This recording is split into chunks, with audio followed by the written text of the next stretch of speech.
Chile is obviously a long, narrow country, stretching for 1,270 kilometers from north to south. That's longer than the distance from New York to San Francisco, although the length is amazing. But the intelligence is very narrow. The average width of east and west is only 177 kilometers, almost New York to Connecticut, distance to Hartford. So it's just a brain opening. If intelligence becomes longer, what will he be like now? Like the ridiculously long one. If Chile had been wilder in history, not satisfied with, died only by occupying the Bolivian coastline, eventually occupied the entire Pacific coast of the Americas, all the way to modern-day Alaska, what will intelligence look like now? Or if for some reason, what would intelligence look like today? The intellect acquired all these lands, and is called long intelligence. Well, first of all, there are precedents. Since independence from Spain in 1810, it has a history of more than 200 years. Chile is long and narrow,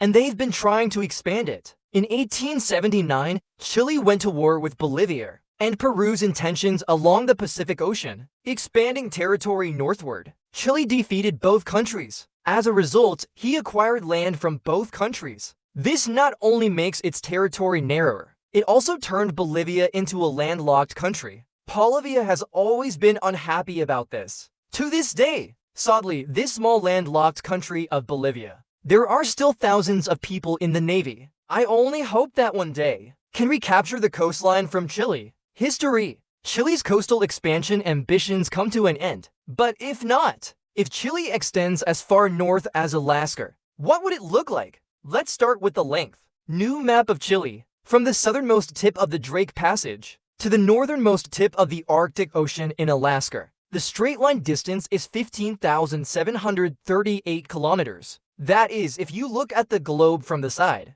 extended intelligence would cover 39% of the Earth's circumference. Santiago will be the capital of a longer version of Chile. However, it is no longer the largest city in Chile, the longest country on Earth. Where are the top 10 metropolitan areas located? San Diego itself would drop to third place. After Los Angeles and Lima, dozens of thriving metropolises will emerge within the borders, like Anchorage, Vancouver, Seattle, San Francisco, Los Angeles, Santiago, and Guadalajara. This is an elongated Chilean. The population is expected to exceed 150 million. Nominal GDP will reach $3.945 trillion, become the third largest economy in the world, a narrow lead over Germany. It is still much lower than Japan. And here's the cool part. If you could control the entire Pacific coastline of America, extended intelligence will control an area of mixed strategic significance.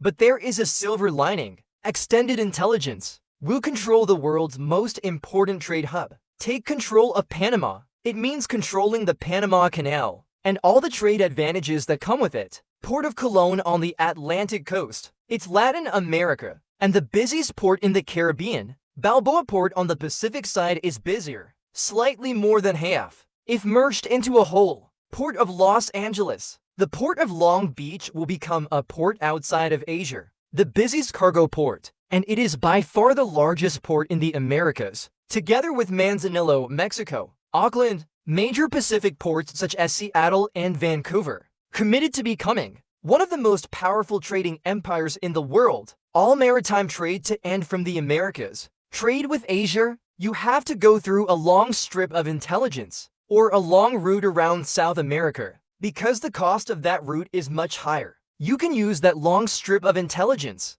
the advantage of its location across the Pacific Ocean, and dominate trade between Asia and America. Also, Anchorage Airport. It is the 5th busiest cargo airport in the world, and Los Angeles Airport. It is the 3rd busiest passenger airport in the world, further solidifying the status of intelligence as a trading giant. In terms of economic geography and logistics, intelligence seems to be in an extremely powerful position. Unlike other empires I had envisioned in the past, the intellectually narrow terrain gives it a unique advantage. For example, just build a logistics line that runs through the country, and transportation lines. We can connect the world. Fortunately, most of the required facilities are already in place. There is a road connecting Punta, Chile, Arenas and Cali in Colombia, and Iquique via Panama. all the way to Vancouver, Canada. There are only two gaps in the system that need to be filled. One is Kali, the rainforest between Albiza and Albizer.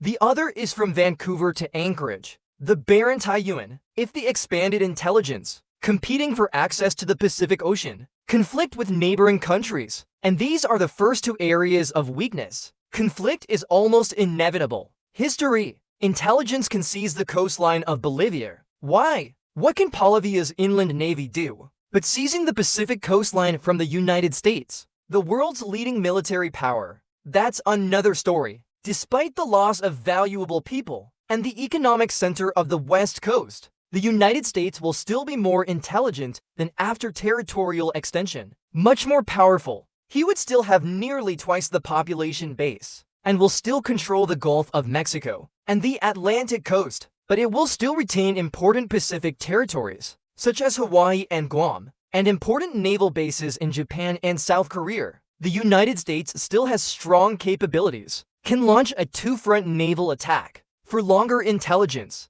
with its far more powerful navy. And that's just me explaining why longer intelligence, an unsustainable beginning. If the enemy navy captures the narrow Panamanian, the country can be divided into two. Also stop the Chang'e fleet, quick access to the Caribbean. Although long intelligence is indeed long, but the width is limited and lacks strategic depth. Take the Los Angeles Metropolitan Drive as an example. Its core population and economic engine, Los Angeles, is close to the contiguous United States. The dominant U.S. military can quickly advance from the border, immediate threat or direct occupation, or it can also quickly cut off contact with domestic regions. Launch a short advance offensive from the north and south. You can cut off all roads and supplies into the city, any hostile forces, any point on the border with intelligence. Take this action to completely divide the whole country in two and completely disrupt the entire supply line. Just advance rapidly from any point to the ocean to face a 15,000-kilometer front. Only 150 million population is available for defense. Want to be fortified everywhere.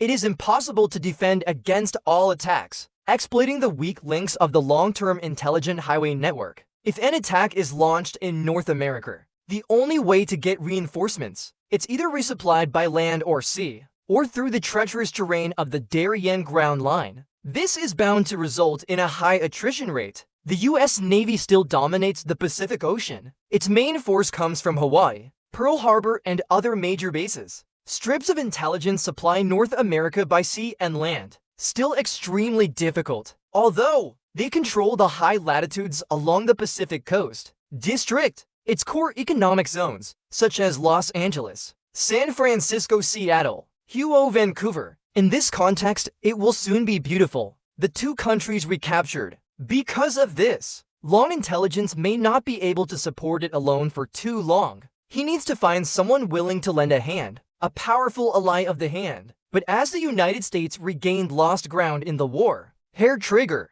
In addition, many regional countries are eager to try. I'm afraid no one will be willing to help. Intelligence transformation, long intelligence survivors overextension. They are almost doomed to decline and be beaten back into shape.